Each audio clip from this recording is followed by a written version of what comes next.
ಸಲ್ಲಿಕೆ ಮಾಡಿದ್ದಾರೆ ಬಸವರಾಜ ಹೊರಟ್ಟಿ ಅವರು. ಸಿಎಂ ರಾಜೀನಾಮೆ ಕೊಡಿ ಅಂದ್ರು, ಅದಕ್ಕೆ ಕೊಟ್ಟೆ. ನೋಡಿ ಯಾಕಷ್ಟು ಒತ್ತಡ ಅಂತ ನನಗೆ ಗೊತ್ತಿಲ್ಲ. ರಾಜೀನಾಮೆ ಬಳಿಕ ಬಸವರಾಜ ಹೊರಟ್ಟಿ ಅವರ ಹೇಳಿಕೆ, ಅಧ್ಯಕ್ಷರು ಹಾಗೆ ಸಿಎಂ ಹಿಂದೆ ರಾಜೀನಾಮೆ ಕೊಡಿ ಅಂತ ಹೇಳಿದ್ರು. ನೋಡಿ ಇಷ್ಟೆಲ್ಲ ಬೆಳವಣಿಗೆ ಆಯಿತು ಇವ್ರ ವಿಚಾರದಲ್ಲಿ. ಸಿಎಂ ರಾಜೀನಾಮೆ ಕೊಡಿ ಅಂತ ಹೇಳಿದ್ರು, ಅದಕ್ಕೆ ನಾನು ಕೊಟ್ಟೆ. ಯಾಕೆ ಅಷ್ಟು ಒತ್ತಡ ಹಾಕಿದ್ರು ಅದು ನನಗೆ ಗೊತ್ತಿಲ್ಲ. ರಾಜೀನಾಮೆ ಬಳಿಕ ಬಸವರಾಜ ಹೊರಟ್ಟಿ ಅವರ ಹೇಳಿಕೆ ಇದು. ಅಧ್ಯಕ್ಷರು ಹಾಗೆ ಸಿಎಂ ಹಿಂದೆ ರಾಜೀನಾಮೆ ಕೊಡಿ ಅಂತ ಹೇಳಿದ್ರು. ಅಧ್ಯಕ್ಷರು ಯಾರು? ಕೆಪಿಸಿಸಿ ಅಧ್ಯಕ್ಷ ಬಿಕೆ ಹರಿಪ್ರಸಾದ್, ಜೊತೆಗೆ ಸಿಎಂ ಡಿಕೆ ಶಿವಕುಮಾರ್.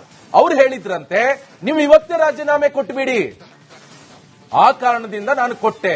ಆದ್ರೆ ಯಾಕಿಷ್ಟು ನನ್ನ ಮೇಲೆ ಒತ್ತಡವನ್ನ ಹಾಕಿದ್ರು ನನಗೆ ಗೊತ್ತಿಲ್ಲ ಅದ್ರ ಬಗ್ಗೆ. ಇದು ರಾಜೀನಾಮೆ ಬಳಿಕ ಬಸವರಾಜ ಹೊರಟ್ಟಿ ಅವರ ಹೇಳಿಕೆ. ಸೊ ಅಧ್ಯಕ್ಷರು ಹಾಗೆ ಸಿಎಂ ಹಿಂದೆ ರಾಜೀನಾಮೆ ಕೊಡಿ ಅಂತ ಹೇಳಿದ್ರು, ಆ ಕಾರಣದಿಂದ ನಾನು ಕೊಟ್ಬಿಟ್ಟೆ.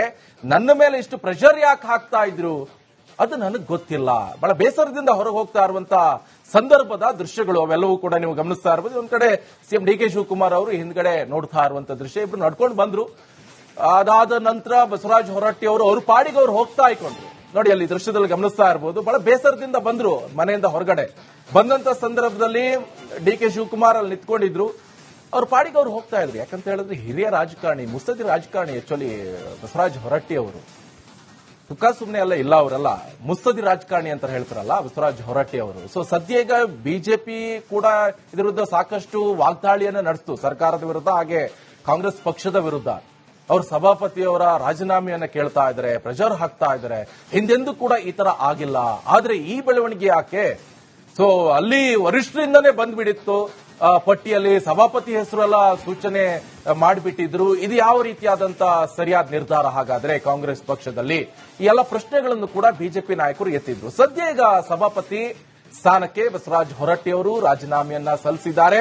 ಎಲ್ಲಿ ಪ್ರಶ್ನೆ ಮೂಡ್ತಾ ಇರುವಂತದ್ದು, ಸಭಾಪತಿಯವರು ರಾಜೀನಾಮೆ ಸಲ್ಲಿಕೆ ಮಾಡಿದ್ರು, ಉಪಸಭಾಪತಿಯವರು ಇಲ್ಲ, ಪ್ರಾಣೇಶ್ ಅವರದ್ದು ಅಸಿಂಧು ಆಗ್ಬಿಟ್ಟಿದೆ.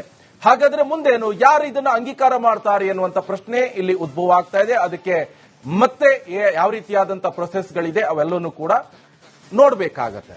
ಸದ್ಯ ಈಗ ಹೊರಟ್ಟೆ ರಾಜೀನಾಮೆಯನ್ನ ಕೊಟ್ಟಿದ್ದಾರೆ. ಆ ರಾಜೀನಾಮೆ ಪತ್ರವನ್ನ ನೀವು ಗಮನಿಸ್ತಾ ಇರಬಹುದು. ಹಂಗಾಮಿ ಸಭಾಪತಿ ಯಾರಾಗ್ತಾರೆ ಅವರು ಅದಾದ ಮೇಲೆ ರಾಜೀನಾಮೆಯನ್ನ ಅಂಗೀಕಾರ ಮಾಡಬಹುದು ಎನ್ನುವಂಥದ್ದು ಕೂಡ ಇಲ್ಲಿ